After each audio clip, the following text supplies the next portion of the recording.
here. We have a guest presenter today, Hannah Rodriguez from Communications Division. She's going to go over our 911 systems and answer all of your questions. Hannah? All right. Okay. Yeah, we'll get right into I'll it. talk next. Even if I have like 95 questions? We're gonna try to make this something that a meeting that couldn't have been an email, that we are definitely gonna give real information, okay? I'm Hannah, again, I work with the 911 system. I was a telecommunicator, which takes calls. I also was a dispatcher, the people who send the officers, and I'm currently a supervisor. I'm gonna try to go over every possible question that you can have regarding 911. But there's a chance I won't cover something. So if you have a question that I haven't answered, I would love if you just let me know, okay? At any point, we're a small group. Actually, this is a pretty large group. But at any point, if you have a question, please feel free to let me know. So again, 911, how it works. First of all, before we do that, has anyone here ever called 911? Okay, all right. And did you have a good experience with that? Most times, okay? Yeah. All right. All right, so we're gonna talk a little bit about what, for those of you who have never called, what you can expect as well, because it is a different type of phone call and you will be asked a lot of questions. So we're gonna talk about why that is. First, we're gonna talk a little bit about before 911. Does anybody here remember before 911? Before 1968? Okay, so before 911, you had to dial the local number for the police department or the fire department or whatever emergency service you needed, which meant you needed to know it, which is why things like this existed that you would stick on your fridge so you would know what number to call if you had an emergency. It varied by location, so it would be different in Kenosha compared to Racine, compared to Milwaukee. It wasn't one single number. And it was often the same number as the non-emergency number. So you would be dialing, if you had an emergency, the same number that somebody like wanting to make a report about a theft of a bicycle was calling, and you're calling about something that's life or death. So they created 911 in 1968. This is the first phone call, or that was used for the first phone call for 911. The reason we did this is it's 3 digits. It's easy to remember, 911, even school children can remember it. It's the same phone number no matter where you are in the US. So you don't have to remember one for Alaska, and one for Wisconsin, and one for Missouri. And it allows emergency calls to be answered first. So if someone is calling with a life or death emergency, we're going to take that call before we take a call that is a non-emergency number, something that is more of a report. Bravo, Crime Stoppers, way to go. All right, so some reasons you might call 911, because it's very specific. Life or death situations, medical emergencies, we're gonna call it.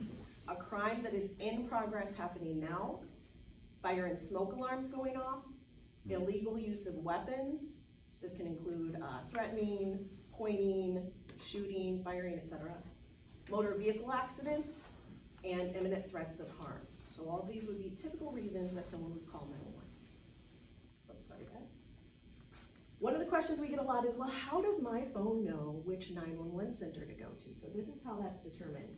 If you are calling from a landline, which is what this little phone signifies, then whatever address that is installed at, that system is going to determine what 911 service provider handles that address, and that will go through that 911 center.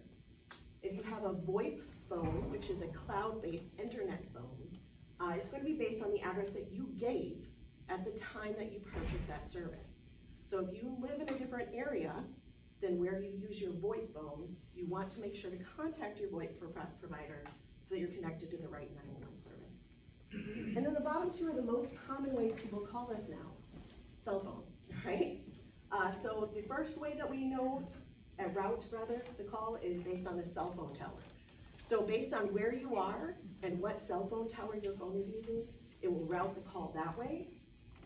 And it can also now do it based on the location of the device. So some of the services, based on where your phone is, not the tower, but the phone, it will be able to determine where you are. Yeah. Do you have to have geolocation enabled on your phone? No, Awesome. it's already part of it. But it is technology, and technology can be faulty. So this is just how it's routed based on a perfectly working system. This is also how we know where you are. So if you're calling from a landline, it's going to show us the address of the home. If you're calling from a VoIP phone, it's going to show us the address that you provided when you got that service. And if you're calling from a cell phone, It can show us a base or a GPS location of the tower, triangulation of towers, or the device, depending on if it's able to get that device information. So who answers your call when you call 911? Right now, the Milwaukee Police Department has a technical communications division, and that is the primary, the public safety answering point. So there's one for every region, and we are the one for Milwaukee. It's answered through the police department. And this is how it's answered. So we have 911 call takers, people who are assigned specifically to answer 911 calls, and they will answer first. If all of our 911 call takers are busy, then we have administrative call takers. These are folks who are assigned to take calls about reports or things that aren't happening right this moment, and they will take all of the overflow of those 911 calls, and it's immediate, it's not a delay. And then we do have a queue. And the queue, you might hear that you're waiting to be answered by a telecommunicator. If this ever happens, we are fully staffed right now. So if this ever happens, it's typically because there's been a major incident, for example, an accident, and a lot of people are calling at once. So that's typically when that will occur. When you call through, this is what we see. So if you call from a landline, we're gonna see the name of the person who's on the account. We're gonna see the location or address, the telephone number, and whether it's residential, business, and for those of us who are older, payphones. We haven't had one in a while. If you call from a cell phone, this is what we see. We'll see what cell phone company it's with. We'll see coordinates for the location, either based on the tower or based on the cell phone itself, and the phone number. So a lot of people ask, well, I've seen TV shows with 911 and I know you know where I am. You know where I am, definitely. And it's true that our system does provide a good idea of where you are, but it is a technological system. It has faults. So the best source of information is always going to be you. So if you call us, even if we see a good idea of where you might be, we are going to ask for your location. And we're gonna ask you to give it to us as best you can. An intersection, an address, a business that you're near, because it's far more reliable to get that from you than it is from the system. And again, this is meant to be an aid, not a source. So when we see those coordinates, they're to help us help you determine where you are. It is not meant to be the primary way we get a location.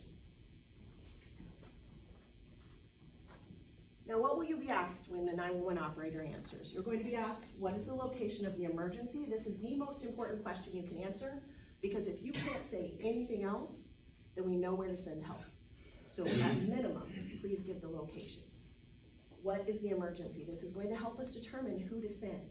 So for example, if you have someone who has a medical emergency, we're going to need to make sure we're getting medical response. If someone is having a mental health crisis, we need to involve individuals who are trained to help with mental health crises. We're gonna ask who's involved, descriptions, when it occurred. That helps us determine if it's happening now, if this is an immediate action, or something that may be more of a report, and is medical attention needed.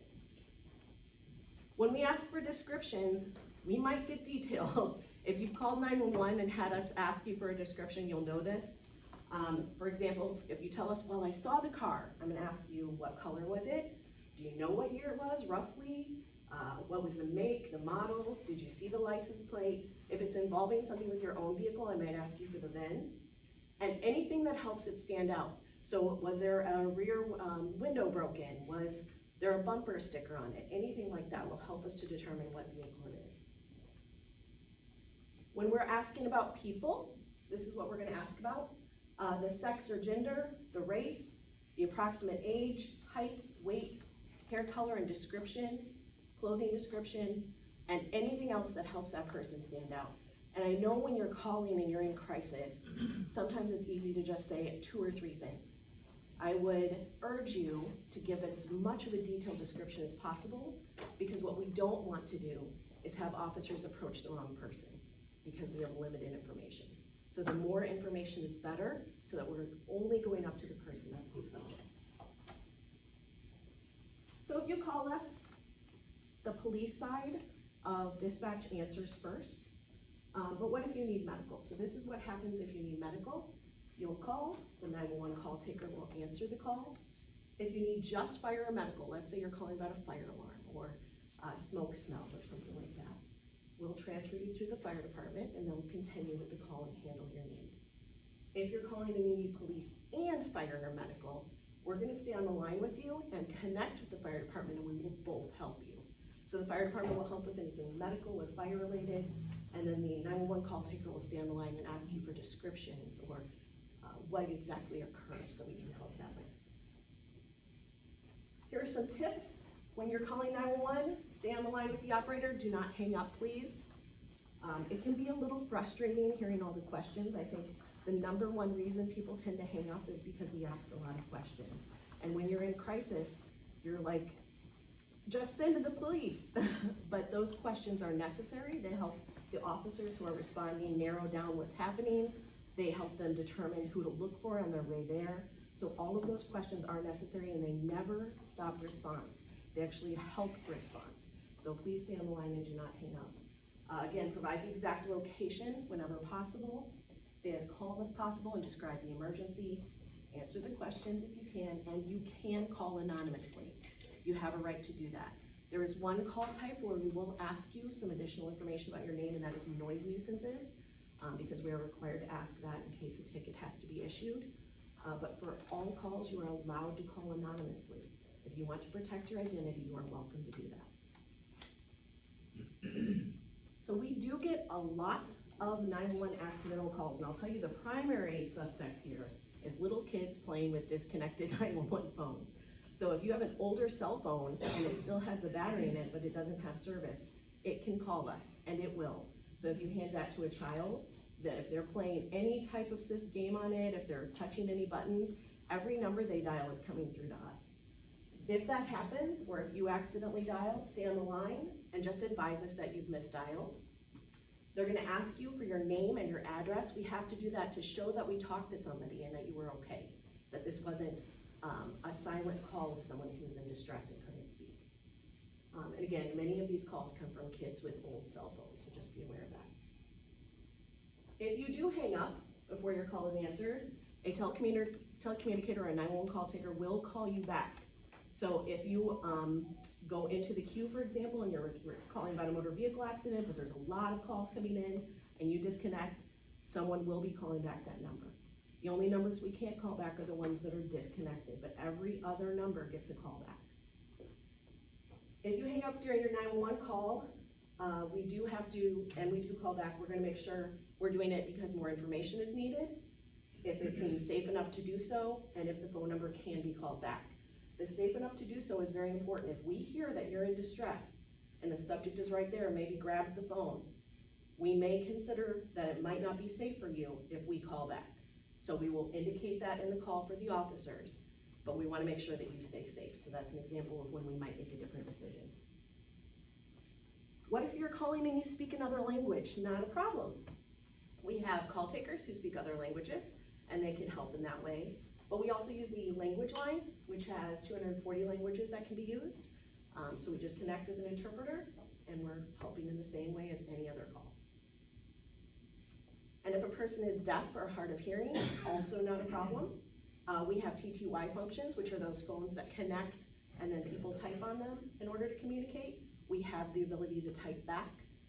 And every call where we don't hear a voice, we attempt TTY in case that person is deaf or hard of hearing.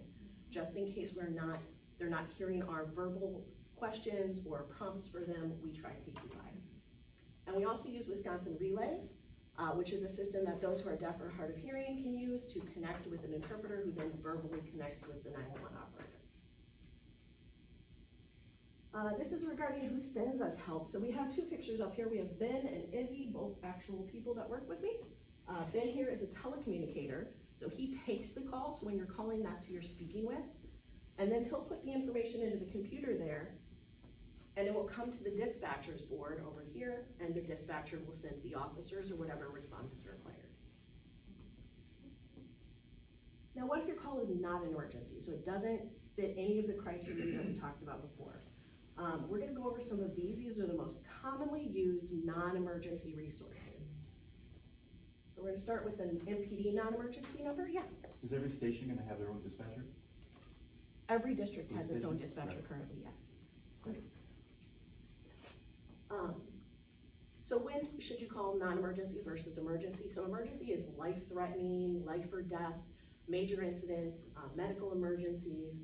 But if you are needing to like make a report or check on the status of a call or speak to an officer with a question regarding something of a legal nature, correction, not legal because we're not lawyers, but of a crime nature, that would be for non-emergency. So here's some examples: crimes not in progress, welfare checks. Happy to do those for folks. Theft and vehicle thefts, property damage, and again, not in progress. So if someone is currently damaging your property, call 911. If it happened 3 days ago, call non-emergency.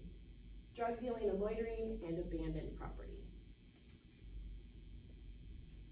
The fire department also has a non-emergency number, and it's listed here. Some things you might call the non-emergency for the fire department about would be if you have concerns about smoke detectors or carbon monoxide detectors, burning restrictions, tours of some of their facilities, fire permits, things of that nature, you can call a non-emergency number. And they do have a separate free smoke alarm hotline. For those who are interested in that, they give out free smoke alarms and install them. Did everybody get that if you need that number? Free. Free. Great, we like free. Were you able to get it? Another resource is reporting online. So the Milwaukee Police Department added this, I want to say a year and a half ago. This is the website for reporting online. You do not always need to wait for an officer to respond in order to get a report or have a report made regarding your issue. So some things that you can report online are theft, vandalism or damage to property, garage or to the burglary if it's detached, not if it's part of your house, and lost property. These are some of the general requirements. It has to have happened in the city of Milwaukee. The person who's reporting it has to be an adult. It can't be violent related or assault related in any way. It can't be over $2,500 worth of damage or property taken. $2,500 is the felony amount. So once it becomes a felony, an officer must respond to that. We can't do that one online. No arson, no identity theft, and if there's any video, we have to make sure that an officer is responding in order to collect that or any other evidence. But there are some things that, for example, if you have a sculpture taken from your yard and you're not sure who did it and it's less than $2,500, that's something you're able to report online versus waiting for an officer to respond. So that officer is then free to go to an emergency situation that's life or death. District stations are another option. So district stations are open 24/7. They're locations of safety. Sometimes people use them when they're doing some sort of monetary transaction, like if you're buying something online. It's a good place to meet up. A lot of child custody stuff is done there. But this is another place that you can report. So if it's something similar to what you would have reported online, you're welcome to go in there. There's an officer at the front desk who can help you if you're not wanting to call and wait for a response back. So yeah. And again, 24/7. City services is another number that we often refer people to.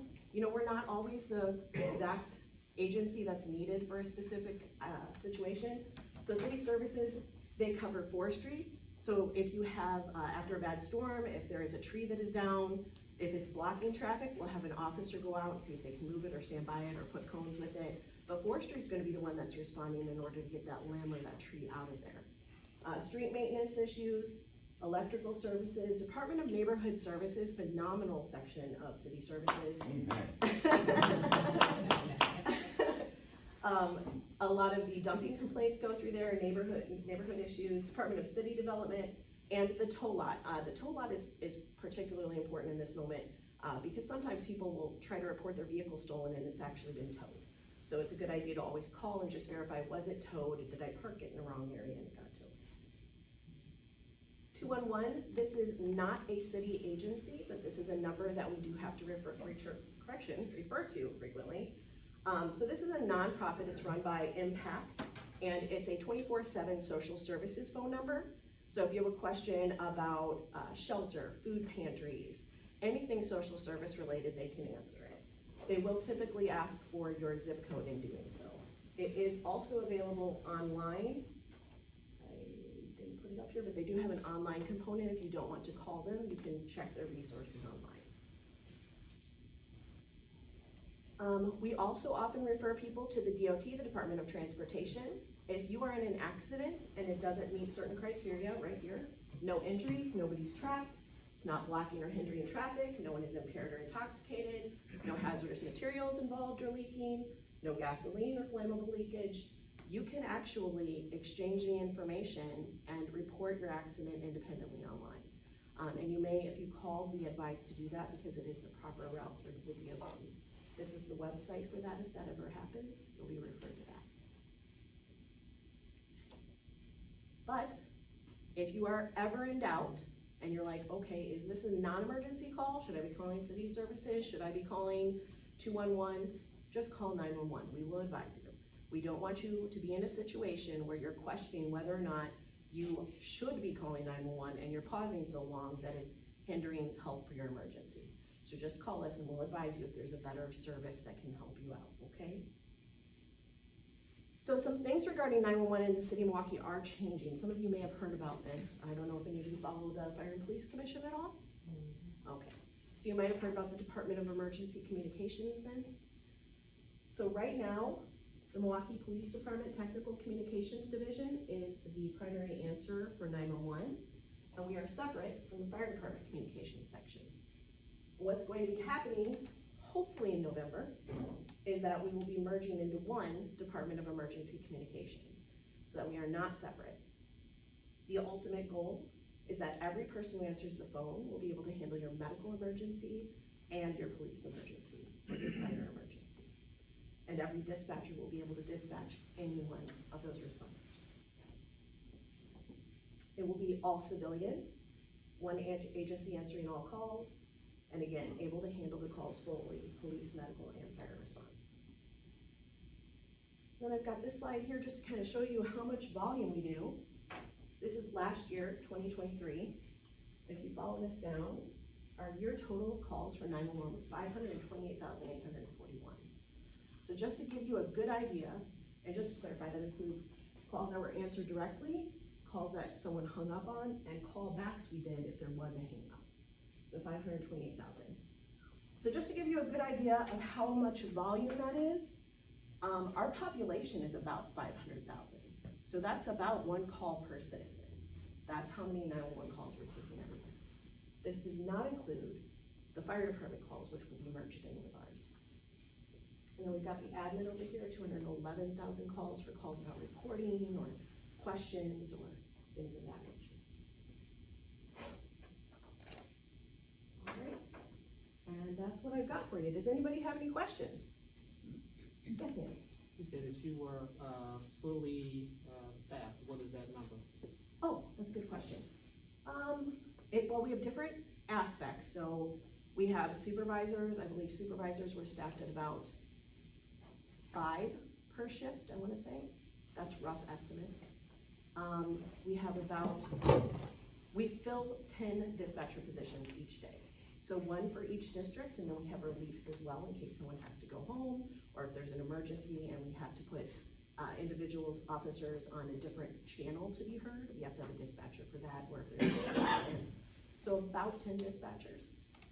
And then for call takers on our shift, which is the afternoon shift, which is the busiest, 3 p.m. to 11 p.m. roughly, we have about 14 to 16 call takers.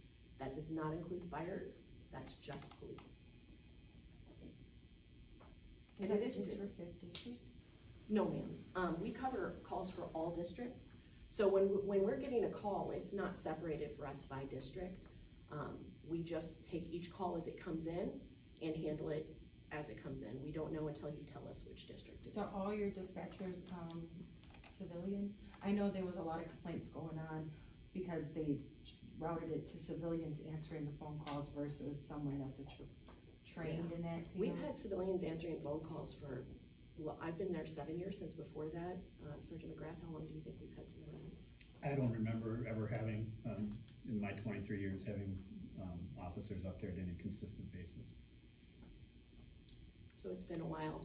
And then they did as they moved towards becoming the Department of Emergency Communications, they did phase out officers that maybe had been doing dispatching, and they were put in more police officer-oriented work.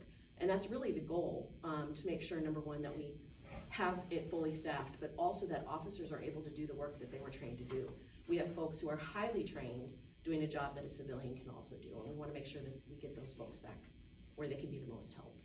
Did that answer your question fully? Yeah, how long would a dispatcher that's a civilian go in, how long do they have to be trained before they're actually, Right. can actually use those skills on the phone for emergency? So, I believe the last training for for the telephones, for telecommunicators, I wanna say that was about 4 to 6 weeks.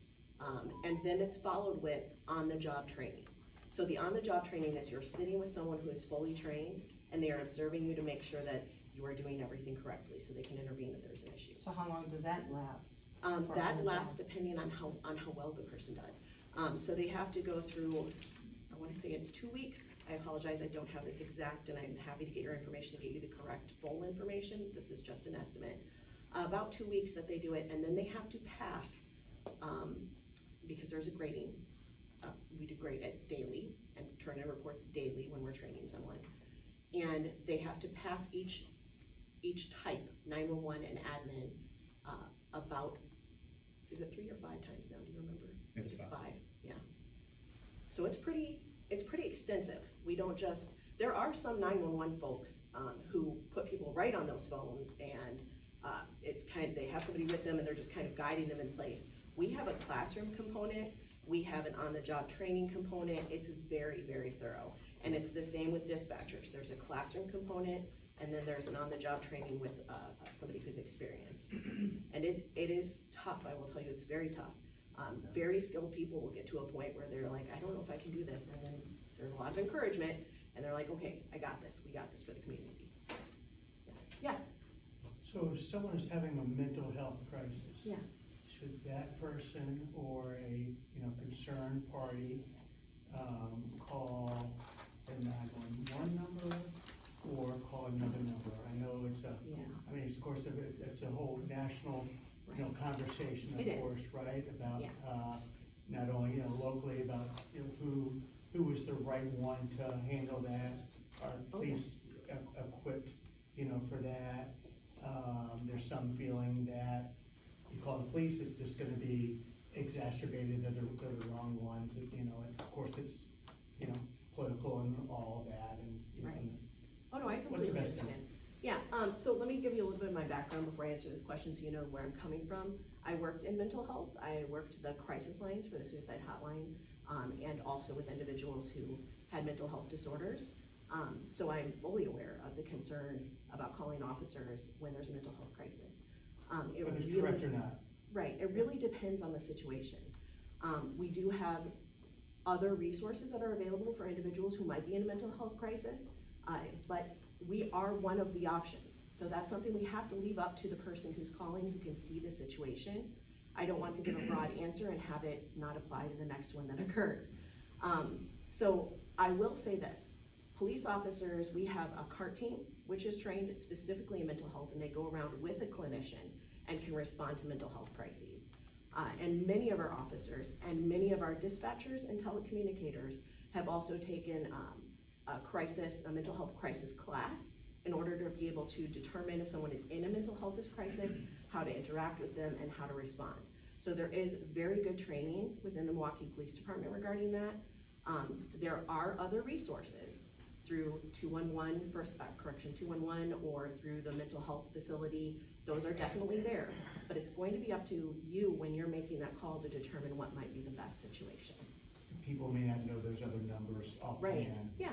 either. Or is there usually somebody available in each district or from another district? How would that Right, happen? so it's if spread- Everybody has. Right, so it's spread throughout the city. The CART team members are a specific group of people that can go anywhere in the city. Okay, And then within each district, there are individuals who are trained on mental health. So Okay. this is something that's taken very seriously within the police department.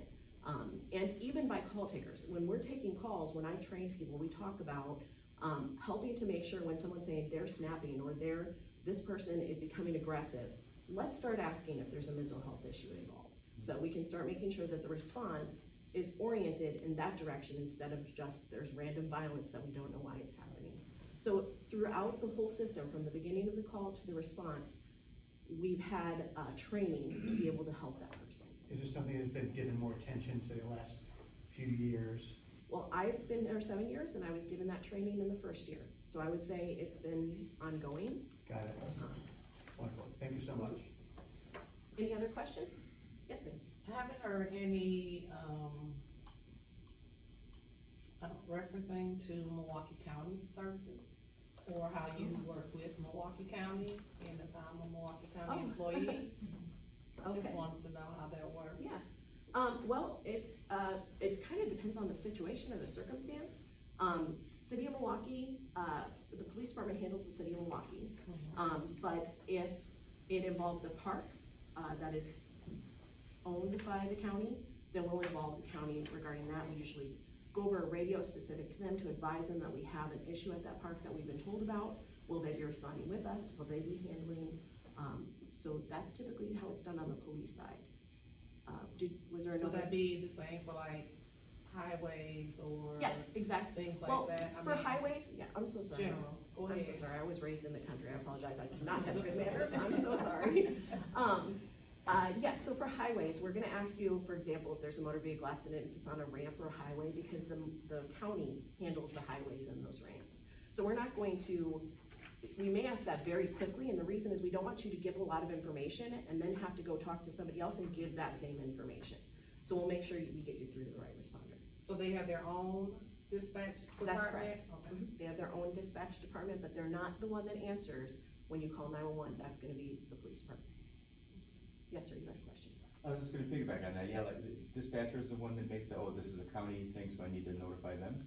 Both the telecommunicator and the dispatcher can do that. The telecommunicator would do it by phone, though, they don't have access to the radio. So they might tell a caller, it sounds like you're on the highway, this is going to be the sheriff's department to handle, stay on the line, I'm gonna connect you. Something of that nature. The dispatcher is going to use a radio and just advise the county we have this situation occurring. There was a question back there?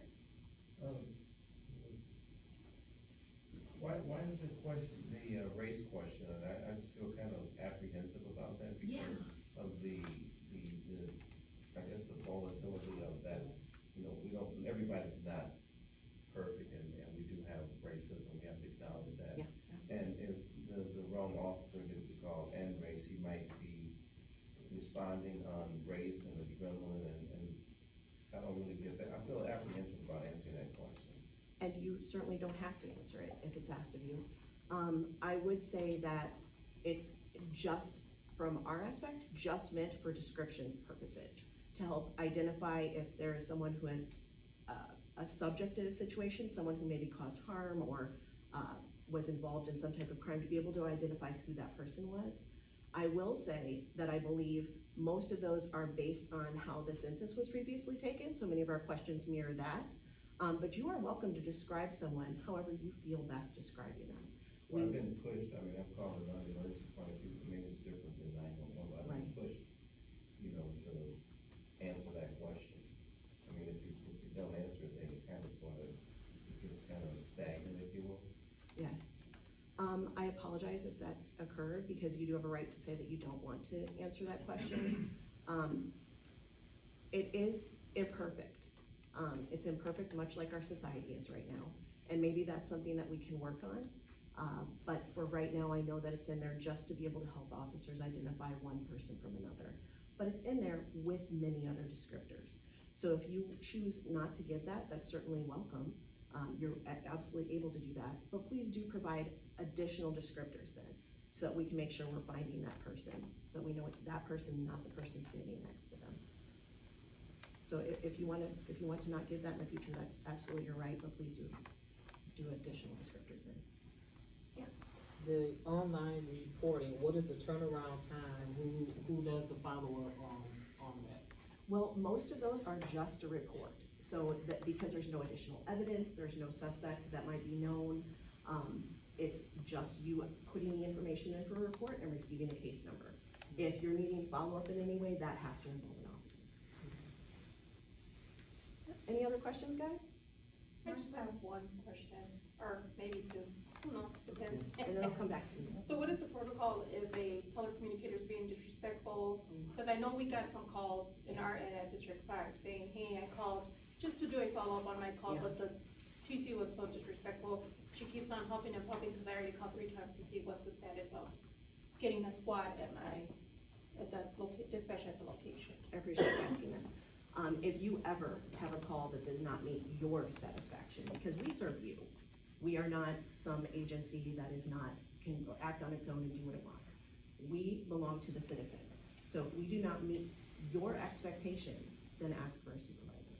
And one of us will immediately get on that phone and determine if we need to address a TC or a dispatcher immediately. We want to do the best for the community, and if someone is not doing that, we want to address it right away. So if that ever happens, please do not hesitate. Did you have a follow-up? I have another question. I'm ready. Just puzzle. So, if someone calls, let's say, for a noise nuisance, Mhm. right? There's 5 people causing whatever, a disturbance. Does the person can call often and say, hey, now they're fighting, or do they have to call? Or what happens if the call just remains nuisance? I mean, Right, so if someone calls and says, for example, that there's a noise nuisance, and then it breaks out in a fight, and no one calls us, we don't know. So that call remains a low level, non-emergency meaning as in we don't have to hurry right there, right this minute to get there, situation. So if you see that something is escalating, do not assume that your neighbor is calling police, because sometimes they don't. Sometimes they're tired and they don't wanna call again, or it's too much, or maybe they're not into the police, you know, that happens. So if you see it escalating, please call immediately and advise us that it's turning into something else. Because if something becomes life or death, and it wasn't originally, we have to know in order to send the right people, and as quickly as possible. Yes, ma'am? So in that case, is there like a reference number to like your first call? You can call, you can ask for the call number, but you don't have to. We can find your call based on whatever phone number you gave or what address you gave. And ma'am, I'm sorry, you were next. Oh, yes, I do. There were times when we called, and there was some things going on, and like I noticed a guy had been shot. And the paramedics would be coming to, they was parked, but they wouldn't come till the police got there, and I don't quite get it. Well, I'm not fire department, but I can tell you what I do know. There have been situations fire department responders have been shot at or harmed, and they're not police officers, they're not carrying guns, they don't have certain training to be able to make sure that an area is safe. So the officers almost always go in first when there's a potential harm for a fire department responder. So if you're seeing them parked, it's because they want us to go and tell them it's safe. That's usually what it is. But the But time frame, what was it a really long time or what it happened? was about at least about 5 minutes after he was shot. Were the police on scene yet? No, they didn't come on scene until about 5-6 minutes later. Okay. But he needed medical care at that time. Yes, And he well, I could have understand. been saved, but the time frame, that's what is upsetting a lot of us. Is that, we call the shot victims, Okay. and especially if they came to you, and you watching your loved one slowly leave because of the police hasn't gotten there yet. Well, I can tell you that I'm sorry if that has happened. It's definitely not the intent of anyone who's dispatching or taking the call. If there's a delay in response to something like a shooting, it's simply distance. We've sent someone and they're coming from, maybe it's all the way across the district. So that could be part of it. It could be they've encountered traffic. I can't speak to the original situation, but just be advised that when we get a shooting, for example, we have 1 minute to get that shooting out to an officer. 1 minute, and then it becomes expired and we have to start explaining ourselves. So we have 1 minute.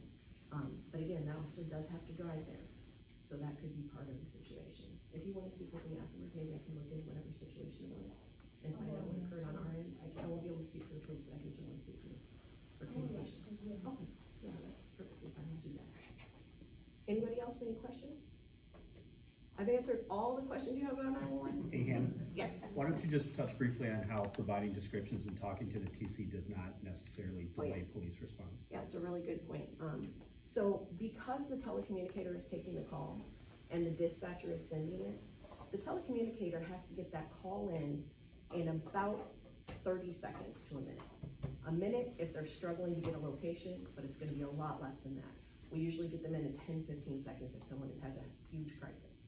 So they're typing, for example, your address, they're typing to make sure your phone number is correct, in case you're disconnected, they're typing, this person was just struck by a vehicle, they're clicking a button, and it's on the dispatcher's board. Anything else they're asking does not hinder response, because it is already up to be dispatched. All that they're doing is getting additional information, so that the officers who are responding know who to look for on their way there. If they have a victim description, finding that victim, if they're en route there, and let's say somebody was struck by a vehicle, looking for that vehicle that might have fled as they arrive, and does not slow down response at all, in any way. Any other questions? Yes, ma'am. What holds up a 911 call where you're asked to be on hold? You've been asked to be on hold? Yeah. Was it an emergency?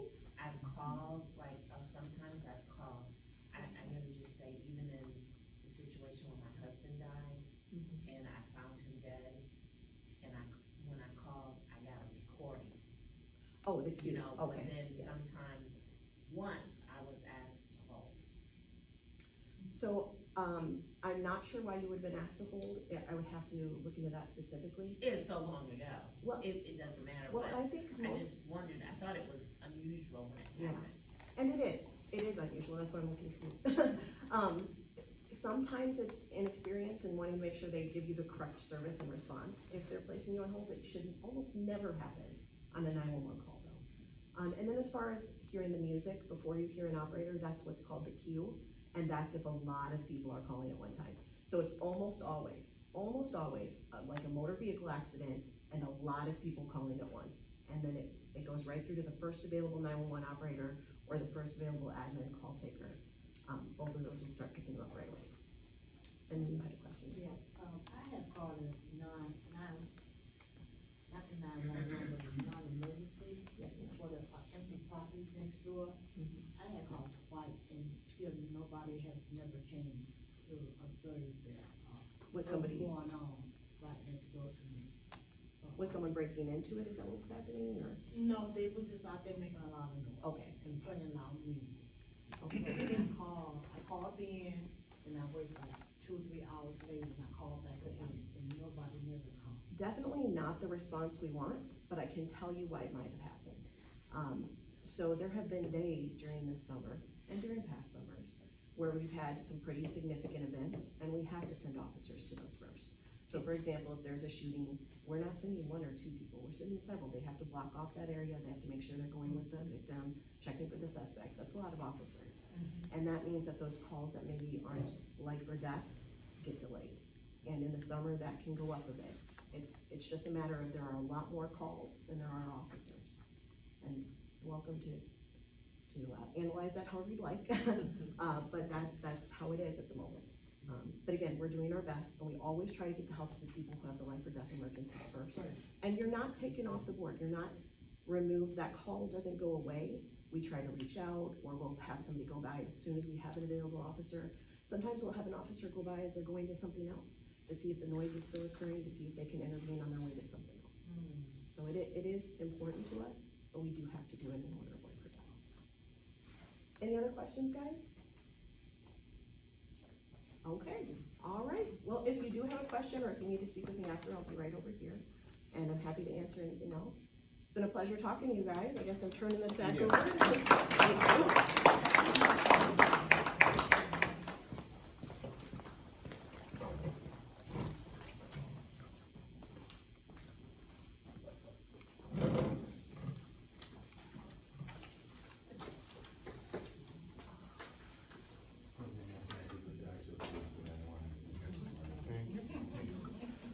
Okay, hello again, I am Captain Jeremiah Jacks, I'm the new captain for D5. I've been on for about a month now. I haven't seen you before here. I have, been with the Milwaukee Police Department for the last 25 years. I spent the majority of my career, 23 years of that 25, in the Criminal Investigation Bureau. I worked at the Sister Crimes Division when I first started out as an officer down there. I got promoted to the detective.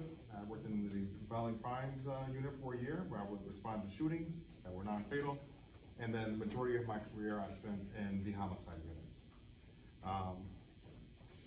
And I recently got promoted to captain, and I got assigned back to the patrol bureau. So I'm learning a lot and get a chance to meet people and be part of some of these community groups. So I'm gonna go over our crimes numbers. And afterwards, I can answer some of your questions you have. These are our stats from August. As you can see, our homicides for August, we have one in the district. It didn't show in the Okay.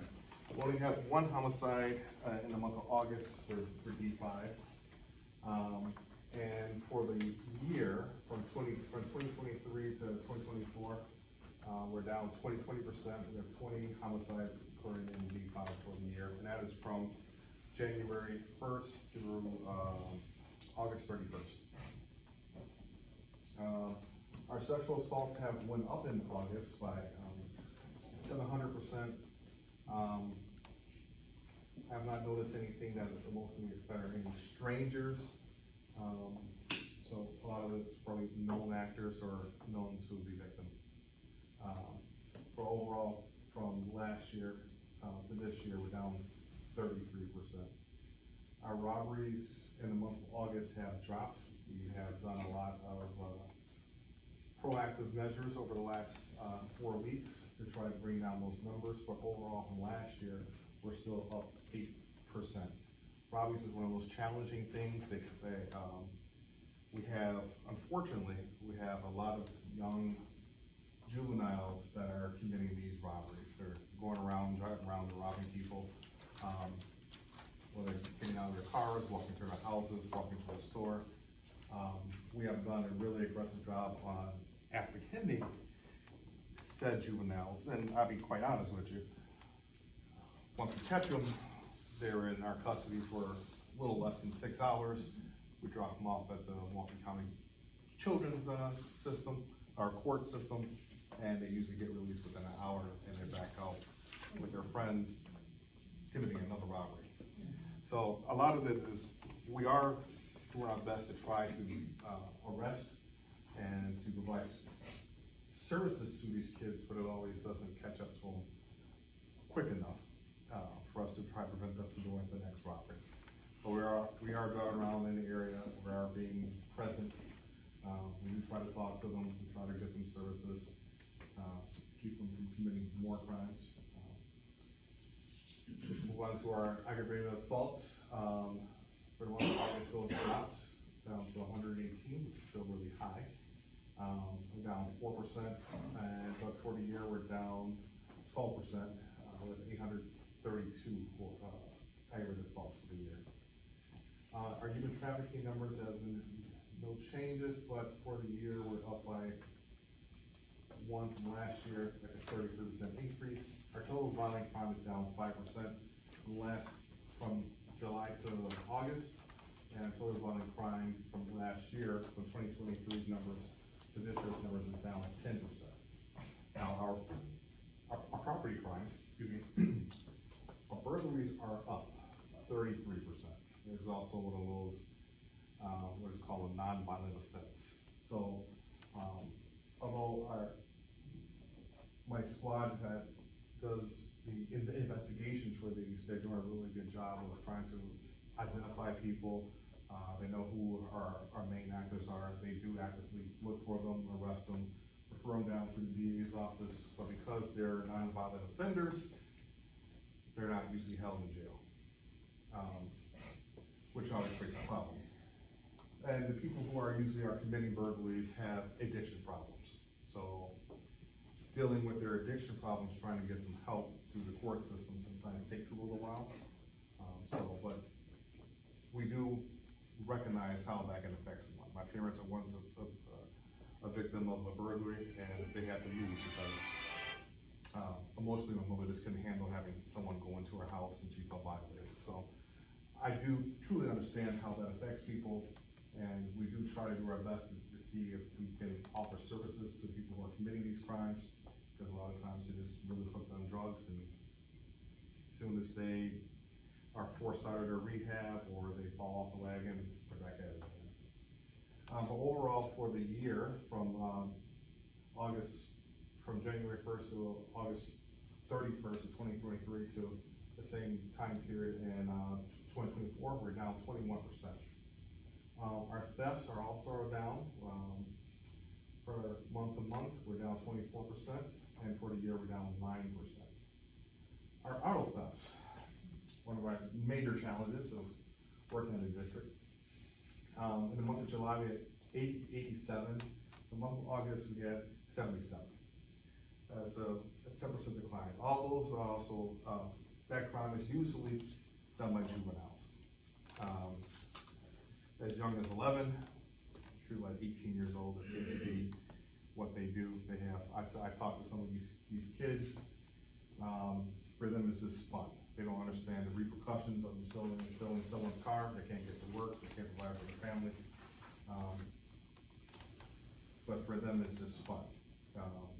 And again, that's also one of our problems is, we do a really good job, my officers do a really excellent job actually on identifying cars that are stolen. They use the technology of cameras, flock systems to identify, hey, the car is stolen, it's driving in this area. They go, they take the car, they arrest the kids who are inside the car, but then we have the problem with the juvenile justice system that only holds them for an hour until their parents come and pick them up and back out the street. But we do our best to try to deter these kids. So in the month of August, we had several directive patrol missions in the area where we identified the most stolen cars. We were able to deter a lot of theft coming from our River West and our Brewers Hills area. They also targeted downtown quite a bit this year. But we have been seeing a downward trend of that. But for the year, we're still up 11%. But we're also trying to get the messaging out of there's some other slides that come up later on, but people who own the Kias, who own the Hyundais, I believe there's been a software fix that's been out for almost like a year now. We need more people to go with their cars serviced. It's not a slide on here, but I think on our Facebook page, Hyundai is offering a free software upgrade at the parking lot behind TMJ4 off of Capitol Drive in Humboldt, I think it is. Today, tomorrow, right? And I think up to the 9th or 8th. I have to double check. Let's see what else we have here. Our arsons are down by 20% so far. In case you guys are wondering, the fire off of Center Street has not been determined to be arson yet. I know some people might have said it is, but they're still trying to determine what caused that fire in the loss of those properties. But overall, from this year, from last year, there's been no change. So our total property crime for the month is down 13%, and for the year, we're down 5%. I have a question up on the, that 700%. Are those considered like 8 different people, or is it, several people doing? So that would be like, 8 victims. Right, but who's doing it? Is like one person doing more than one, or is it like 8 different? No, it will be, I believe it's be 8 different instances. I don't have any intelligence that says it's one person doing multiple sexual assaults. That sounds like a really huge. Yeah, it all depends on how they are reported, and this is just the numbers of that. It's hard to explain. These are just the numbers that this comes in to us, so people will report a sexual assault, it gets vetted. Sometimes these sensitive crimes division will come out. Sometimes if it's like a known person, the district will just handle. We don't have a lot of strangers, sexual assaults that are happening, this summer. So a lot of it is like a known actor to the victim. It would be good to be analyzed to find out whether we got 8 people running around or whether we got 2 or 3 people running around. Our non-fatal shootings were down 10%, from July to August, and we're down 15% for the year. Carjackings, which is the auto theft, carjackings itself, in the month of August has dropped down to 7. We had 7 in August, but in July we had 19. We're down 63%. That's because of the saturated area of the squads. We had special cars out there. And from 2023 to 2024, for the same time period, we're up by 32%. The month of July, there was a lot of them. But we since have done a really aggressive patrols, and we're gonna reallocate some resources for the entire city to continue to work on that problem over the next two months. I'm wondering, do you have any idea what type of carjacking is that? Is there a typical? So, for to be usually a carjacking, what I would consider a carjacking is pulling someone out of their car or demanding their keys as they get out of the car. Whether it be in close proximity of the car or inside the car. Or else they will consider that, like, if they take your car keys and you're up on your porch and then they go steal your car afterwards, they will consider that two separate crimes. But usually these are people who are inside of their car, either at a store, driving down the street, parking usually by their house is usually when it happens the most. I always recommend people to avoid being carjacked. If you see something that you don't recognize on your block, or people sitting around there, or walking around, hanging out, and looking at you as you're trying to park, if you feel uncomfortable, drive around the block. If they're still there, park somewhere else, and then, eventually they will move on. Or call the police. If you always be aware of your surroundings, especially when parking in an alley. I'm not saying, I wouldn't never tell you to, what I'm looking for. But like, there's certain indications, like, I know there's a fashion style now, right? Young men wearing these, black ski masks all around, right? Now, I'm not saying that everyone wearing a black ski mask is doing something wrong. But if I was to see someone in a car wearing a black ski mask waiting for me to get out of my car, I would probably just drive around, move around. I'm not saying that person doing anything wrong, because it is a fashion style, but those people who are also wearing those are also committing crimes at the same time, too. So this is a slide, this goes by the automatic districts. District 5 has 5 different automatic districts attached to it. District 6 is COGS. She makes up the majority of 5, so that's why the numbers are the highest there. But it's kind of broken down for you depending on where you live in D5.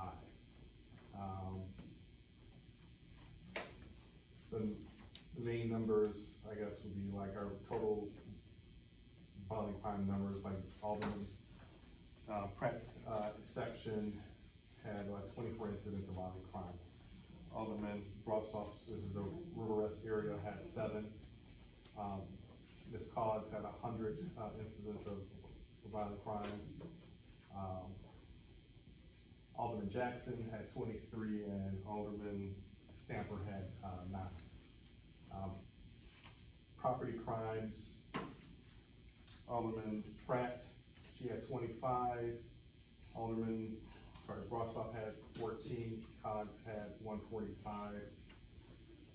Jackson had 16, and Alderman Stamper had 8 in So- their areas. So Alderman 6, she got 5 and 6, or she just got that 1? I'm sorry, she has, sorry, what's the question again? 6, you said Alderman 6? Coggs, yes, Who Cox? yes. She have, 2, or she just do that 1 district? She has that 1 district. She has this, well, so, I guess let me explain it better. So like, D5 is like a big, it's not actually a big area, we're one of like the smaller sizes, land-wise. But she makes up the majority of my district. Like all of her voters are in my district. Whereas Alderman, Pratt, Stamper, Brossoff, they just have a small section. They might have like 7 blocks in my district. So, she's my main alderperson that I deal with, but I do work with all of them to try to address issues.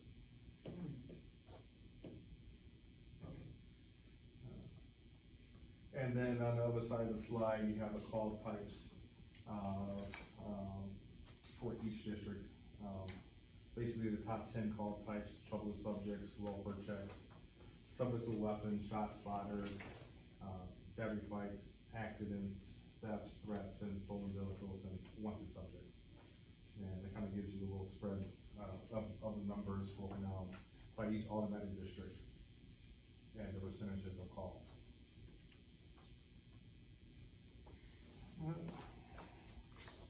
So this is the violent crime slide. Kind of gives you the district as a whole. So the black outline is D5, and you can kind of see where the automatic districts outlined are in the blue line. So this is Brossoff's district. Coggs has the biggest area in here. You have Pratt, Stamper, and Jackson, all in the area there. So the blue dots are non-fatal shootings. The red dots are the homicides. You only had 1 happen in Alderman Jackson's district. And then the yellow dots are like the firearm-related stuff with aggravated assaults. So they're kind of spread out throughout the districts, but this kind of just gives you a view of where the crime is happening, where our violent crime is happening. The next slide has to do with robberies and carjackings.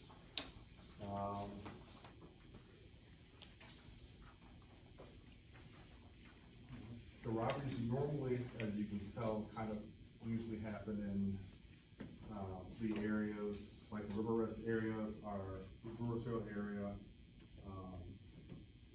the Franklin Heights area over here, and the Monty area are the main concentrations of where you see a lot of robberies at. And the carjackings usually are located in the same areas. Every so often you get a carjacking in this area. A lot of times these are just like drug-related carjackings. Someone's trying to buy drugs, or they misunderstand what the deal is gonna be. But usually, carjackings usually, they tend to target people, buy houses, non-renters, people who they think are not gonna resist them for the most part. Yes. Hey, Captain, I wanna, ask a question about this slide, follow up from a question from last meeting. Last meeting, I asked about, River West and the robberies and things like that. And you had pointed out, as I recall, that, the area was targeted, but, due to its relative wealth for the area. And that you were requesting, last month you said you were requesting extra help for River West. Gotta get some more officers to that area. And I know that thankfully, you know, the number went down. Were you able to get that? Yes. That help? Yes, we do have more cars. We have an EPM in the River West area and in the Brewers Hill area. Generally, a lot of crime doesn't happen in those areas.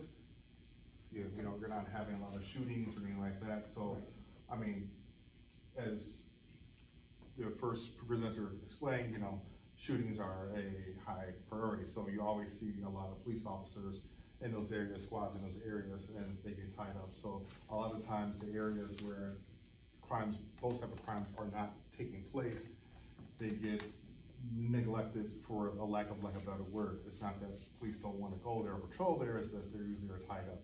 So I did create a special patrol. People signed up on overtime, and I was able to reallocate some resources using from some other districts also, to have special patrols in those areas to help bring down some of those numbers. So it wouldn't be so much of a target-rich environment. It was effective. Yes.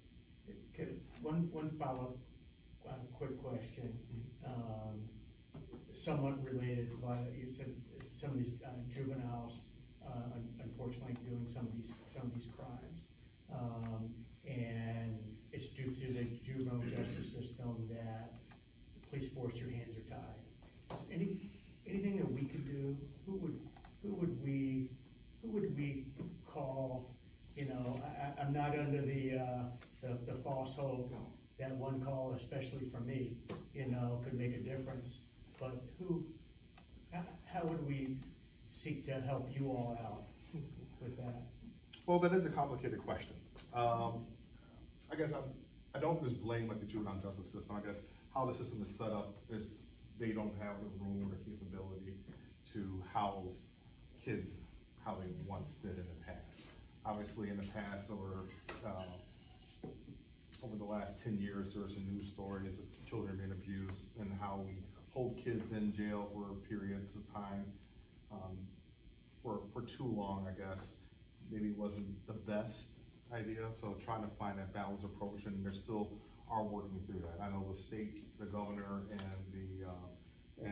the legislative branch are trying to work through those issues about building a brand new facility, what kind of services they're gonna be able to offer and stuff like this.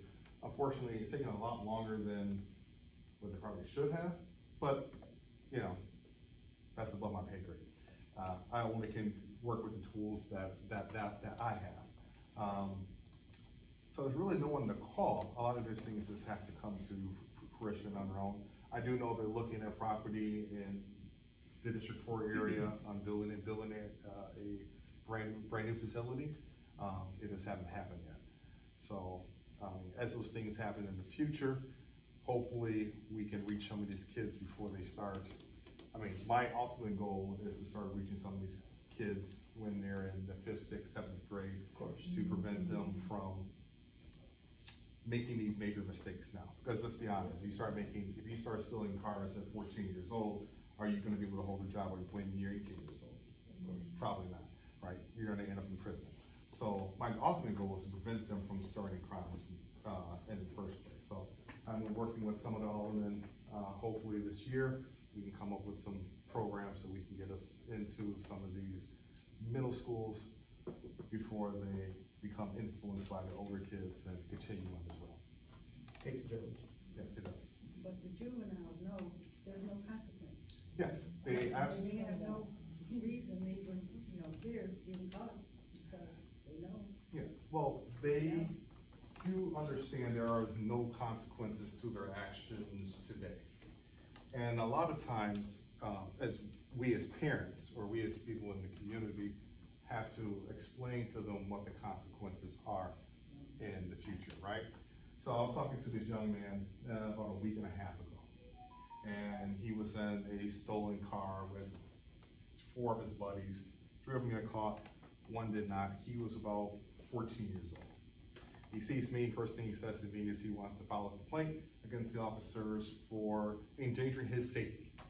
Because he was driving, they should not be chasing him at these high speeds. So I engage him in a conversation. I says, well, you're kind of endangering your own safety. Plus, you're kind of endangering your own safety by driving like this and stealing someone's car. And I said, but what do you think the consequences are? Because I know that you're gonna get out later on in the day and you're gonna try to do this again. So what is it that you see yourself doing in the future? Do you see yourself, and I'm usually pretty harsh with kids, nice, in like a nice way. I said, do you see yourself living in the Green Bay Correctional System, Waupun, Stanley? He says, well, I don't wanna go to prison. I wanna be a pharmacist. I says, well, who told you could be a pharmacist? He says, well, my counselor did. I says, well, do you tell your counselor that you're doing this? Because you cannot be a pharmacist if you're committing felonies, because the DEA will not give you a license. I said, so you understand, they might slap your hand today and tell you don't do it again, but once you become adjudicated of a crime, that is a felony, you can't get that license to be limited. You can't live your dream if you become a felon very early on in life, right? I mean, there's some jobs you can still have, the life's not over, but if you wanna have something like this, or you wanna own your own pharmacy, or work in anything that's gonna require some type of background check, you need to understand that. And he was a little perplexed by that, and he was like, well, no one never told me that before. That's not fair. I said, but it is fair. If you can't be trusted today, and you're committing these crimes, you're stealing cars, why would I give you access to all these drugs?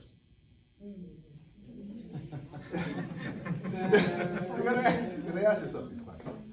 But I think a lot of it is messaging out to our kids. What happens, right? Can you get into the military to have your college paid for if you're committing a bunch of felonies?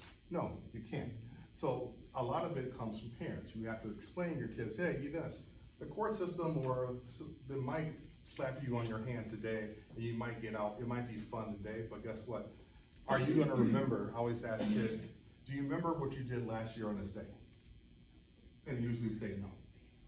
I said, so are you willing to risk your entire future to have fun today for something you're not gonna remember 2 years from now? So hopefully it helps, but we need to, schools, I think, need to get out more on that and talk about it more with these kids and our counselors here too.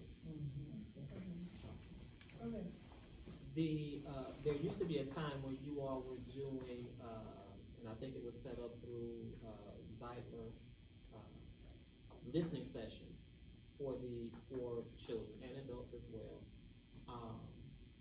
So that these type of conversations can be held before they're in trouble, and then you're trying to be reactive instead of proactive. Is there a time where you all are going to go back to holding sessions, listening circles, whatever it is you wanna call them, so that you're engaging with our young people positively before they're in trouble, and then you're trying to instruct them? Because again, to me, this is a conversation that needs to be held before they even 14, cause some of them is off the chain already.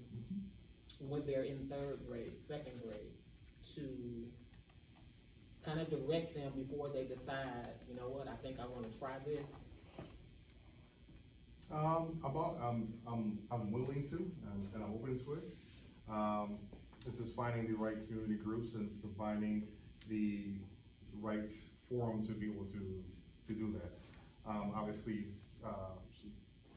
we wanna work with NPS.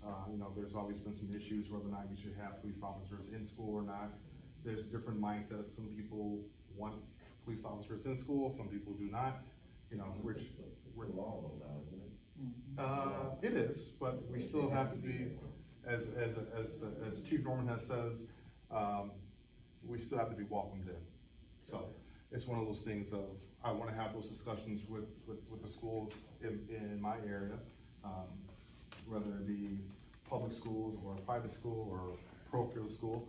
I love to have those conversations with them.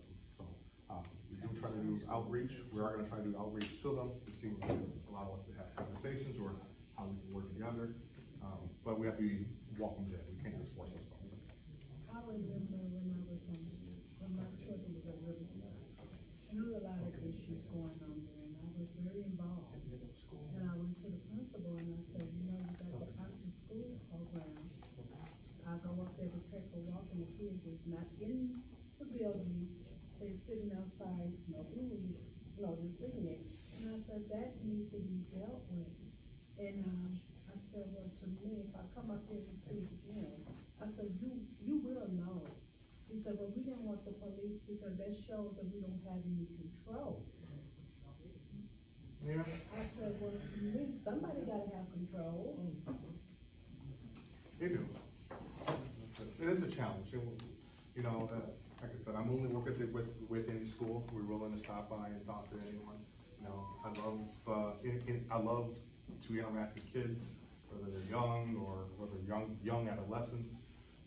You know, me myself, I'll tell you this. I'll tell you that when I was a young man, I got arrested by Officer Samuel Jackson for right? Or Joyce, you remember Samuel Jackson, right? Was he the sergeant? Yes. Yeah, you know what, he took his time, he took time, I disagree why I got arrested and got a ticket, but he was nice, he was nice, him and his partner Ronald Shabazz, and you know what, they had a big, influence over my life, and they got me, you know, when I was making my career decisions about what I wanted to do with my life. I had a really great job. I was really satisfied in it, but this had popped back up. I applied for this 2 years later. They called me and said, you want the job? And I really thought about it, and I thought about those two officers. I'm like, you know what? They were really nice. They did something to help me guide my life to where I wanted it to be. I want to give back, and I ended up taking this job. And I'm here now. I mean, so those things like that is the reason why I think it's important for us to have contact with kids, because you never know. You know, a conversation that lasts 5-10 minutes can have a profound impact on someone's life. I'll move on to the next slide. Some of you guys have some places to be. Our burglaries. Now, burglaries are always an issue. The light blue dots here are like a residential burglaries in D5. The green ones are garage burglaries. Those are quite common. Business burglaries and other burglaries, which is more like a construction zone burglary. Like I said, we do have some drug issues in our district. Those are majority of people who are committing these type of crimes. They're looking for anything they can get so they can sell quickly. We do have a police officer, I think, who's assigned to work with like pawn shops and stuff like that to try to figure out who's selling stuff. Are they getting this legally and stuff like that? So we're always working on this. It is always a challenge. When we do get someone in custody, unfortunately, it's a non-violent offense, and they usually get out. So. Quick question for you. Have you had any uptake on peeping toms, things like that? I've heard at another district where they're noticing peeping toms. Now they're using drones to take pictures of people and, you know, especially people that live like 2nd, 3rd, 4th level, you know, they'll use a drone to take pictures, cause you know, no one can see me, I can run around my house naked, cause I'm on the top level. Have you guys seen anything like that in your area? I've not heard of anything. Have you guys heard of it? I've not heard of anything in D5. No, sir. No. But as technology does become more advanced, and it already is, you know, obviously every so often we do hear news stories of people having hidden cameras in bathrooms or houses or places or changing rooms, stuff like this. So it does happen, but we haven't heard anything recently happening in my district. Auto theft slide. This is the auto theft slide. So we do have micro hotspots and DPMs going on. This is from these are the auto thefts. Yes, this is from the area. So we do get quite a few auto thefts. As you can see, our number one stolen car, our Kias, and number two is the Hyundais. Like I mentioned, if we can get majority of those cars updated, you know, in an area, I mean, it's free. I know there's a hassle going to a dealership, having them updated. I think someone said it doesn't take that long to do, maybe like less than like a half an hour, but obviously you have to make an appointment. But it's well worth it not having your car stolen. After that, GMC, which I'm kind of surprised that their cars are pretty more secure, and Toyotas are stolen. Most frequently occurs on Mondays and Saturdays, during hours of 10 p.m. and 4 a.m. To prevent auto theft, if you have one of these cars and you don't want to get the update, or just in your own personal car, I mean, I still recommend getting the club. Obviously, can they steal your car with the club on it? Absolutely, but it takes more work. Actually, I do know why GMCs are being stolen now. And Toyotas, actually. So there is a newer technology out there that will allow them to steal cars. It's not happening so much quite here yet in District 5 or in the city, and if it does, when it does happen, it's usually an outside group coming from the Chicago or the Illinois area.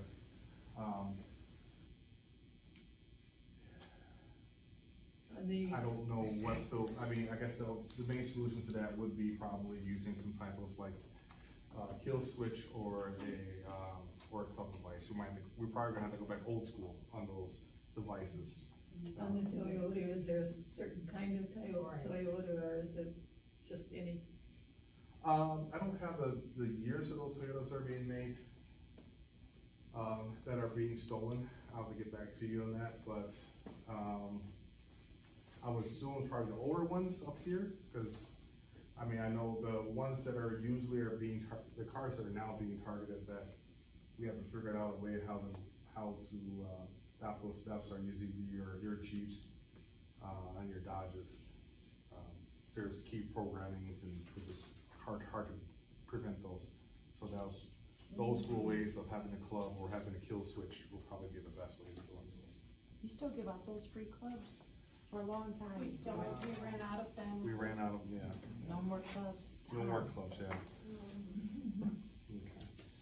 Okay. Let's talk about your community events coming up here. There's just some few events that are coming up, a walkthrough, crosswalk action. And then there's a basketball if anybody wants to attend. And then on the next slide is just some resource information, community outreach information. So. Thank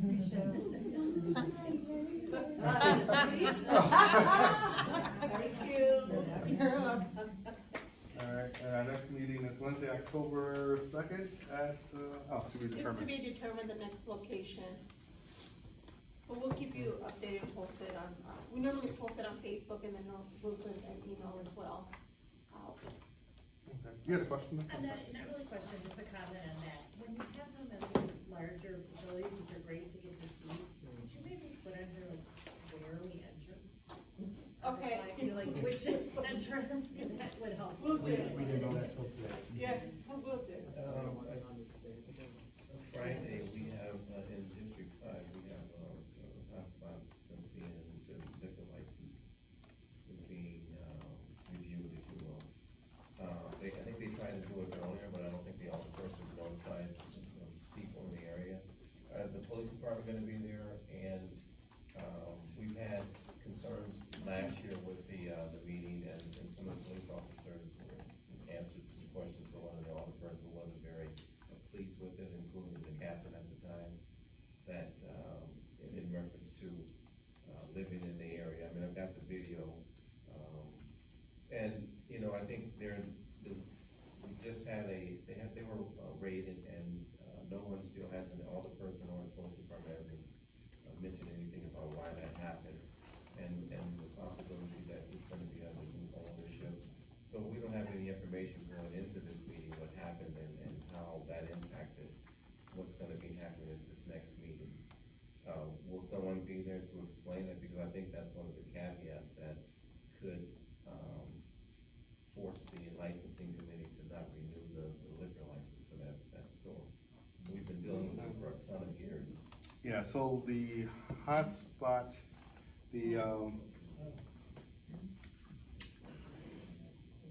I believe that was a federal investigation for the hotspot, so I don't have the information on that. I don't have the details of it because I wasn't privy to it.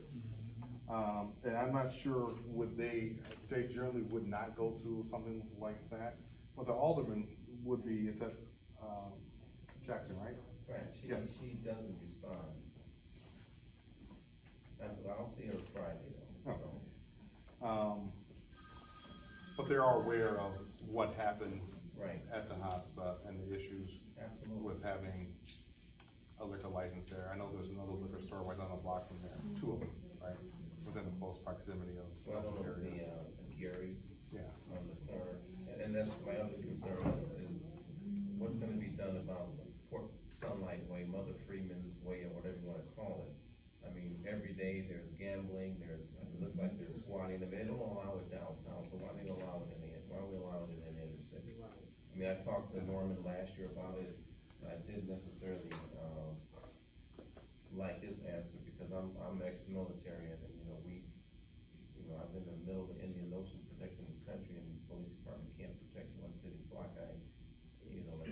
Not have an answer for it is, I would think would be unacceptable. I agree. And I've actually have thought about that, quite a bit, of what to do with, or how to handle that particular situation over on Fort Sunlight, Way. And it's not a simple solution, right? So I have some people who are not familiar with the area. There's a liquor store called the Hotspot. It's like a liquor food store. They had some issues. There's another liquor store in the area. There's a group of people who are kind of down on their luck, maybe have some drug addiction, some mental health issues, and they all hang around the area. They have chairs hanging out, they're sitting there, and they kind of show up there, as someone has once told me, it's almost like their job. They show up there like clockwork, like it's their job. Now, I also have to balance, right, there's people who live in that community with them, and who would like them to see them move. I don't have a place to move them to. Well, they move them from downtown, so, they can move from I downtown. understand. That doesn't make sense. Right. And I'm gonna tell you, over the last couple of months or so, we've never had that many people in that area. I mean, it was over there, had sofas, even everything else over there, so it's never gotten to that degree. And I think, I don't know if you can. I have talked to, we are working, my plan is to try to work with some of the outreach teams to see the people who are certainly suffering from homelessness, to try to get them help. Now, unfortunately, and I know this from my own personal experiences too, is that people with mental health issues, a lot of times really do not want help. I mean, I'm just being honest with you. I mean, I have one of my own children has mental health issues. A lot of times does not want help, and it does not want help from me. Yeah, and it's very frustrating. It's very frustrating to have to deal with that, and trying to treat people with respect, trying to treat them as a person, and trying to get them help, and trying to get them to convince them to accept the help sometimes becomes a challenge. There are community groups that are over there. I know, I've talked to some of them, they do have a plan, I think they had a plan on doing a park takeover where they're trying to offer services. I know sometimes it helps one or two people, but there's a lot of people over there. I don't have a simple solution for you tonight, but it is something I am thinking about on how to address that issue, to try to get them help. Isn't it some of these signs over there? Yes, and to be quite honest with you, that allows my officers to issue a ticket. Okay. But are they gonna pay the ticket? So I think, They're not. I mean, I'm trying, I wanna be honest with you. Exactly. I'm working that, I'm thinking about those problems. I mean, some of the individuals, we know what's happening at the border, we know that immigrants are coming throughout the country, and I've run into people that don't necessarily speak the language or speak a different language, so we don't know what's going on, but we see a lot of people coming from wherever that's happening, and I think it should be, I mean, if it doesn't happen downtown, you're kicking them from downtown into our neighborhoods. Exactly. Yeah, I understand what you were just saying. And why they choose certain neighborhoods, yes, because there's drug dealers there, right? And drug dealers, you know, they wanna be close to their drug dealers. And I do focus in on the drug dealers. I have my team focus, we make a lot of arrests, throughout the year. They might not, sometimes their investigations take a little bit longer, than citizens would like, but I do appreciate their hard work and taking their time and doing a proper investigation, because a proper investigation and taking time doing it means that the person goes to jail, and the person gets a $50,000 bail versus a $2,000 bail where they're gonna be out back on the street. So those thorough investigations sometimes take a little bit of time, but they do target those drug dealers. And those drug dealers do complain. I listen to their complaints all the time. You're talking about our children in our area, and they're witnessing all of this, and we have a park over there. For the last 2 or 3 decades, families and children can't go to the park because it's dangerous, but then we talk about the kids that are getting in trouble. Well, it's emulated around them, they don't have any resources to escape this. And you're telling me that they have to accept this, and they've been having to accept it. These are our children that we're talking about, and we're saying, why are they chaotic and this, that, and the other? Because they can't play in the park. First thing, I would never tell you to accept it. Absolutely It's not. unacceptable. Right, it's totally unacceptable. I would never tell you to accept it, right? But we are gonna try. I'm just telling you right now, I don't have a simple solution, but I'm working on it. And I say it once again, I'm ex-military, and when we're overseas, we have to solve the problem, because lives are at stake. So lives are at stake here too with our children, so we just can't let things, in the military, we just can't let things go because it becomes a danger. Now somebody's coming home with their body bag. I agree. And like I said, we are working to address the issue. Okay. What about getting the community involved and working together collaboratively to come up with a solution versus you thinking by yourself and they're thinking by themselves, I have met with, working together? I have met with groups, and we are working on that. We have, Sheriff's Department, Market is, there has been other solutions that they have tried in the past. And then I noticed a comment you said, well, they go back because the drug dealers are there. But the only reason why the drug dealers are there is because there must be no police presence, because usually when there's police presence, drug dealers don't wanna be around that. So would that be possibly part of the problem too, because there's not a police presence? So coming from an investigative standpoint, first, I investigated, I watched videos on drug houses, drug dealers, mobile drug dealers. I can have a police officer, one block, and they can be there for 15 minutes, they get sent to a call. The person they just wait and they come back right back there. We now have what is called mobile drug dealing. You dial a number, they'll meet you wherever. So if I have a cop right in front of the hotspot, they're gonna go 2 blocks away and they're gonna sell it right there. I mean, these drug dealers rob each other for their cell phones because the mobile drug dealing business is so lucrative. So it's not as easy as it used to be. There's a drug house right here, I'm gonna send a bunch of police officers on that block, I'm gonna shut down this drug house. It was effective, it is not effective anymore. But we're still working on it. So if they're a mobile drug dealer, you don't have intel to find out who your mobile drug dealers are? Yeah, where you can actually bust them and, you know, cause 9 times out of 10, they're gonna have guns, they're gonna have the drugs, and it's usually a pretty clean bust. Yeah, but sometimes they flee, they get into high-speed chases, and we have to weigh the benefits of, are they driving too recklessly, are they gonna injure a citizen?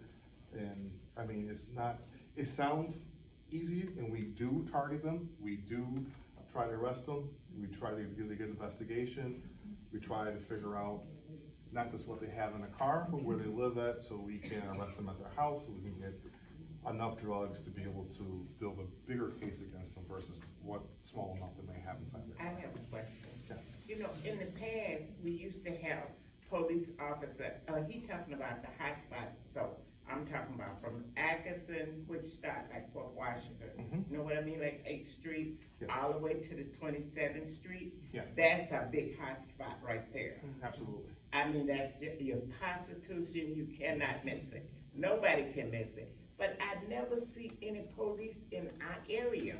So where are they? I understand that we do get a lot of shootings. I understand that. But don't we have some kind of patrolling? I mean, we have people that's, the young people still in cars. We got prostitution, like prostitution start at all night, early in the morning, all day. Street walkers, I call them night walkers. Mhm. It's all, but don't we have somebody to patrol our area? I mean, Yeah, there people are squads. speeding. I mean, you be sitting at the bus stop and the stop sign, they come around, right through the light. Yes, we do have a reckless driving, that is a big issue. We do have a reckless driving DPM, Directed Patrol Mission, that's going on right now, not only in D5, but in the entire city to try to address those issues of these, it used to be just kids, now it's a lot of people just drive recklessly because, let's be honest with you, there was, a policy many years ago that kind of changed how we interact with cars that are driving fast, and from that policy that since now have changed, created a whole culture of people driving poorly. And we're trying to reel that back in. There are patrols on Atkinson Avenue, is one of the areas that they do try to concentrate on. As far as the prostitution goes, that is an issue that we have worked with some of the community groups to try to get those young women some help them with their drug addiction issues that they are having, to try to get them off of the street. But it's a lot easier said than done. Yes. What about your undercover officers? Whatever happened to them? Are they used, I still want to cover officers, and they're still working. Okay, thank you. Officer Jackson. I live on 13 in Atkinson, and I stay next to a vacant lot. Okay. The house is boarded up, but the people that come around it, they done boarded up some more, and they sleep on top of the couch, on top of the porch, and across the street is an empty lot. And then there's a car that comes every day, sit there and dump trash right there. 2 houses. And they park there all night long. And Play prostitution. music and prostitution. So, you know, like I told the lady earlier, I have called a couple times, but then nobody comes. So, you know, I don't know, what can you do? And I have seen her. I've seen you around 13 Atkinson. I have. Yeah. Yes. I'll say call, take pictures of the car. I got a picture of the car, I got the license plate and everything. You know, I think cars do, I mean, I do have squads, I do assign police officers over in that area. And they said they'd be But I don't beating see up the them. prostitutes and Where are cussing they? them out. They do that. I be standing right there. I even clean it up around my house, but still, they come back and dump all the prostitutes. And I still don't know where I am. Yeah. I will continue to have more squads, as they come available to drive more through the area. Sometimes, I'll be honest, sometimes, you know, when a squad makes an arrest, then they're off the street for like a few hours. Yeah, cause Yeah, there was one that beat up a prostitute, and I said a couple of days after that, he was back out there again, so, you know. Unfortunately, that happens quite often. And you had a question, so you figured out. We had a septic walk back in April. Mhm. I'm still kinda sort of waiting on the follow-up, follow through on what we discussed, things that we can do to deter, crazy behavior. And that was back in April, what's this, September? Okay, where was that at? In the Amani neighborhood on, 26th Street between Burlide and Locust, via the alley. Cause that's where the issues and problems are, in the alley, not on the front of the street. Let's see, I was not aware of that, I wasn't there then, but So they went to, it was a community walk where they usually point out like areas where DPW comes out, the auto person's supposed to come out, the police come out, and then they just walk around the neighborhood, kind of point out like different houses that are in the neighborhoods that are, kind of, we need to look at that, house. They point out like where we need forestry to come, cause in the alley is the overgrown, bushes or trees, and, people can get hurt or raped or whatever it is back there, so they pointed that out. They point out potholes to sanitation, or, basically everything that's going, not right in the area, they point out to every, entity that comes. So I'm not sure what was discussed at the Amani one, so I don't know who actually went. so You guys went? I, Okay. I'm talking Those about are a two different septic, things. right. It What was you a described septic is an walk. automatic walk, Right. Okay, and what she's talking about is a septic walk. okay, so, are there any of, So I was there for that walk, and Yeah. I explained prior to it, like, we can't do a whole septet on a neighborhood. We can point some stuff out, but we can't actually do a septet on a neighborhood. I remember there was a lot of complaints about the lighting in the alley. Unfortunately, there's only so much we can do about that. We can say, hey, they need more lighting, or replace the lighting. They need an LED light here to do that, or for forestry to cut down some of the branches to cut down on the shadows so the light actually gets to where it's supposed to go. But unfortunately, there's only so far we can take that. I guess my question is, what is the follow-up to that? Because nothing has occurred. So what is the follow-up to that? Is forestry coming? When are they coming to cut that? Are we getting better lighting? Yay, nay? My thing is, there was no follow-up to it. So it was just, we took a walk and pointed out some stuff. so what is, who your role is it? Jackson, yes. DeAndre, right, DeAndre Jackson. I met with him actually, and we had this discussion about that area.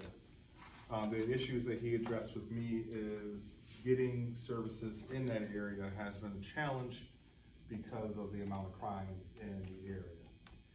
The other city departments don't feel safe. This is what he's telling me. They're not telling me this. That's what he's telling me, is that they don't feel safe in the area. So what I did propose is that if he was able to get everyone together for a 4-hour block or something like that, I would have my officers in the area patrolling, being there to walk with them, to be in those areas, to block off streets, alleys, stuff like this, while they do the work so they feel safer. Also, wanted to deal with some of the dumping issues, to bring in some of those big green dumpsters, instead of charging people money to drive it out to the dump, be able to throw the trash away, every spring and every fall, or maybe quarterly, so we can start to address some of those issues and cut down those trees and fill those potholes, and this way they will feel safer. So I am working with him on that. We have not had a date yet, but I will follow up with him and hopefully we can address those issues. Any other questions before we close up for the night? All right, you guys have a good night. Thank you for coming out.